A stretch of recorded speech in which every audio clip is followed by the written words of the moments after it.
Sunbreon, you know you're not the only one. You gotta catch him if you can. The power that is in your hand. Oh, jeez, sorry guys, I didn't see you there.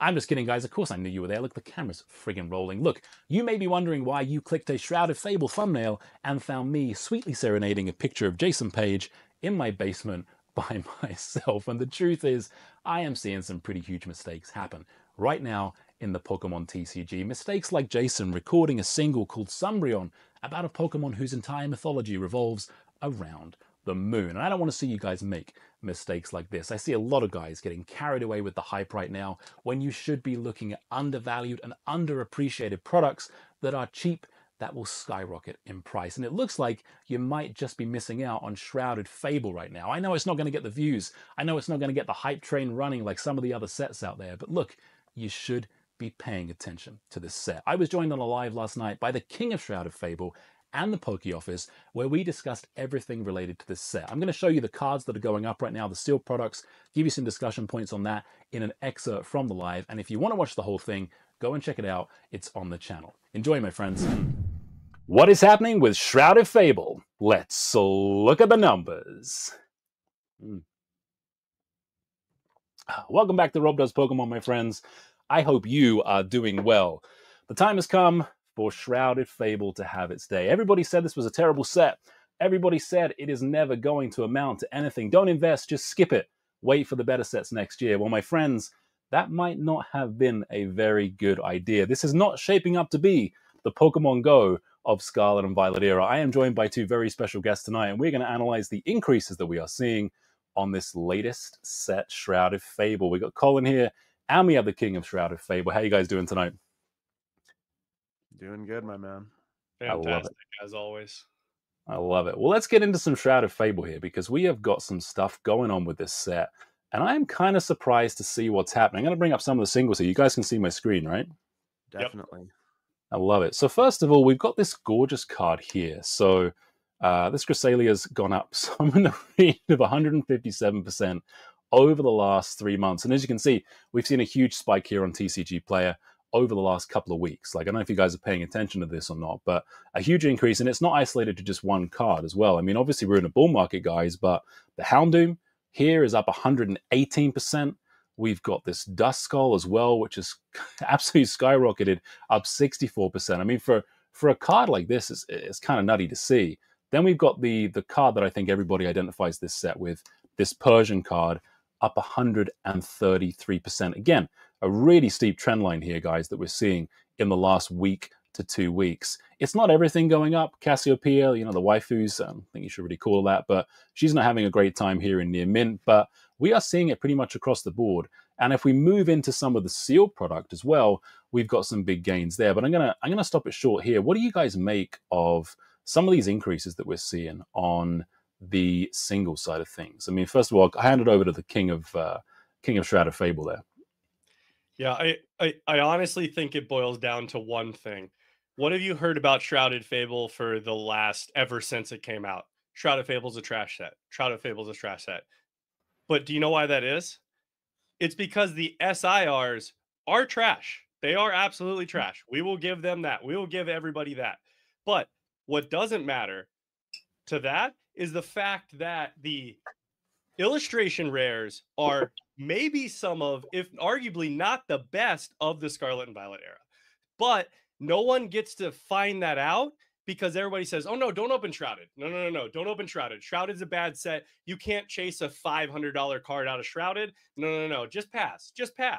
So they never even get the opportunity to find out that there actually are some incredible illustration rares in there because everybody just says right off Shrouded. And now people are like looking up the set and going, that's in Shrouded? Are you serious? It's incredible how slept on Shrouded it still is. It's really funny as well because we've seen this. Colin, what were you going to say, man? I agree. Like, the thing is when I do a live stream when new sets come out, do a live stream of the new set, and there was not a lot of hype towards Shrouded Fable. We had Twilight Masquerade. People were pretty excited about it. Temporal Forces before that, people were pretty excited about it. Shrouded Fable was like, nah, I didn't sell out. I always sell out my Thursday night like pre-release of the live stream. And Shrouded Fable, this is boring. But you pull the Persian, that Cresselia, I had totally forgot about, but it's a gorgeous card. The Duskull line is absolutely brilliant. I actually really, really enjoy the Cassiopeia. I think it's a really cool card. I don't think it's like a chase card that I'm gonna look for 5 years from now, but I think it's a cool card. It's a great set. I have a lot of fun opening it. Yeah, it really is a cool set. And I think, I was on a break from YouTube at the time when this released, and I thought, you know what, it's not worth coming back for this set. It's not that great. I didn't buy that much. I got some PC ETBs. I've got some of the King Gambit, the Greninja sets. But I think for a lot of people, it was more like, hey, this is a small set. Maybe they didn't recognize some of the Pokemon in it as well. Like, I think a lot of people that came back with 151, they were like, okay, I know Persian. Like, some of these other guys, maybe they don't know so much. But yeah, for sure, we're seeing these gains on a lot of these cards right now that we've already looked at. And if we go across here and start looking at some of the sealed product, I mean, we're starting to see it happen too. I mean, a lot of it crashed down to, below MSRP, but, booster bundles are up 26% over the last 3 months. If we go over here and start looking at these Greninja boxes as well, like the Greninja box is up almost 100% in the last 3 months. The same thing for the King Gambit. We've seen some pretty big gains on that, about 83% on the King Gambit in the last 3 months. And then if we look at the Kingdra EX box, which this is my personal favorite card from the set, is absolutely stunning. And correct me if I'm wrong, these cards aren't available in Japanese either. So, I mean, we're up 200% on this Kingdra card as well. And I wanted to have the King of Shrouded Fable on here because you've got some plays on this, Tim, right? Like, I mean, I'm looking at the graded profit here, and bear in mind, this price charting is going to give you a slightly different number here because it's taken into account all the conditions. But if we're saying somewhere in the region of what market is $27, $28 for one of these cards, and then you're going into a PSA 10, which is about $85, let's say it's $15. I mean, you've pretty much doubled your money, correct me if I'm wrong, almost on that one if you do that graded play. And it's not that difficult to actually grade this card. It's somewhere in a 42 to 43% graded profit. So is that a play that you are making as the King of Shrouded Fable right now?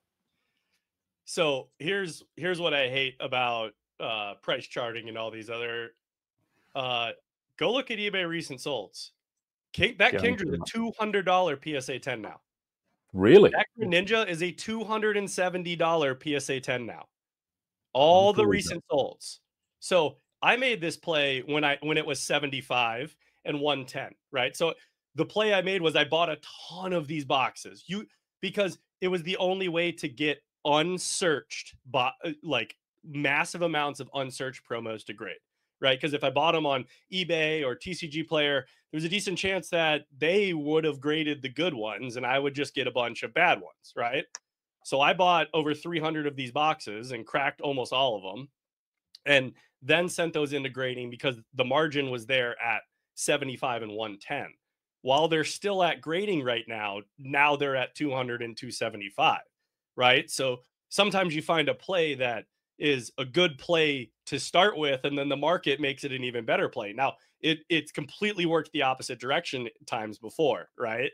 But right now, these cards the two promo cards are incredible. You've got the Kingdra, right? Which is a great wave reference, right? Like, I love Pokemon cards that have subtle references to culture, and the Great Wave being a reference in this card, one of the most recognizable Japanese artworks out there. Incredible, right? Yeah. I used to have that on my bedroom wall when I was in college. Yeah, I love that. Yep. And then Greninja is just a hot Pokemon, right? Like, super hot. Kingdra. Yeah, I'll pull up the Greninja as well in PSA 10 as well. But and there's a big graded profit on that one too. I mean, if we look at the grid, we're just using price charting. I mean, I'll look at eBay last solds too, but going from somewhere in the region of $27, $28 to $147, and again, it's a pretty easy card to grade. I mean, by modern standards, I mean, it's still pretty good. It's not like some of the ones you find even in Crown Zenith the EV tins and EV promos that are actually pretty difficult to grade. So yeah, there's definitely some plays here on this set right now. I mean, the question I have is, like, are people still sleeping on this set, or are they starting to wake up and smell the coffee? I'll speak to that a little bit. This is sure. sorry to cut in here, but Like, I'm gonna be honest, I've been really busy at my actual day job lately, so I have been still carrying on with my videos and my live stream, but I haven't been paying attention nearly as much as I normally do. So on my live stream on Thursday, someone buys a Greninja EX collection box from me. I think I had it listed for like 60 Canadian on my site. I'm like, dang, no one's bought one of these in months. And I look at the price. I was like, crap, take my inventory off. I don't want to sell these anymore. I feel like you've done this a few times now. Well, yeah, because I'm a terrible business person. I actually make a lot of really good decisions. I just like to talk about the bad ones and be self-deprecating. But seriously, it has kind of come under the radar because all the shills, like Brian's in the chat right now, and Oh no, get out of here, Brian. He's not in there, is he? Oh, great, here we go. But seriously, like everyone on YouTube right now is talking still about how Prismatic Evolutions is 150 something, and then we're talking about how Surging Sparks is still a $250 booster box. Shrouded Fable is still so under the radar. No one's talking about it because it's not a popular thing to talk about. Legitimately, if I put a YouTube video about Shrouded Fable on my channel tomorrow, which I'm not going to do because we're recording one for you right now, but thanks. But seriously, I suspect, unless it's like, buy it now in big, bold letters, because everyone loves a big clickbaity buy it now title. My Shrouded Fable videos don't ever do good. The Prismatic ones do good. The, oh, winter is coming does really good. The buy everything now because I'm a shill does really good. Like, people don't like Shrouded Fable talk. It's 100% true. Yeah, so that's why I was debating doing a video or not. But I'm like, hey, the prices are going up, whatever. We'll see what happens. But I fully expect it not to do very well. But like, it's important people actually look at some of these sets. I mean, for me, the whole essence of Pokemon investing is you look at the shit nobody wants to buy when they don't want it, and you buy it, and then when it goes up, you've taken the risk. It's easier to say, oh wow, Prismatic Evolutions are going to be great. Of course, it's going to be freaking great. It's a great set. Like it's a no-brainer. But buy the stuff that people don't want, get it, and when it goes up, you guys reap the rewards. So I'm a big fan of Shrouded Fable, guys. Let me know in the comments what you think of this set. Are you still skipping it? Are you still sleeping on it? And until next time, take it easy. Guys, I hope you enjoyed the video. There is lots more content like that coming down the road. We've got some really cool content creators that Colin and I are going to be interviewing. So make sure you are subscribed with notifications on so you can catch the lives and be a part of them. I'm really enjoying the channel, guys. Thank you so much for the support. And until next time, take it easy.